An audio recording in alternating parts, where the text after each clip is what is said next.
Aloha. The bumper on my 2020 Corvette is detached. I just wanted to make you aware that the right side is way more constrained because of this box and the wiring that goes to it. So I had to get creative and use this hex flex tool to get to the 7mm, and then the 10mm nut I had to use this articulating 3/8 head to get to the nut, and I finally got that off.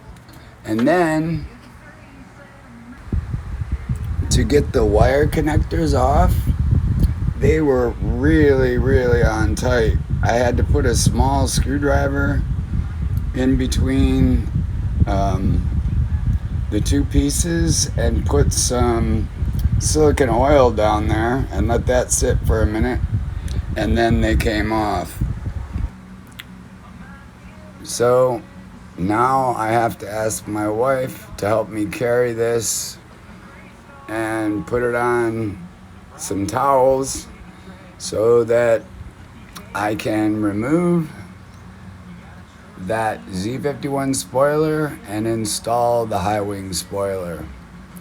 Just thought I would keep you up to date on what it took to remove it. Aloha and stay safe.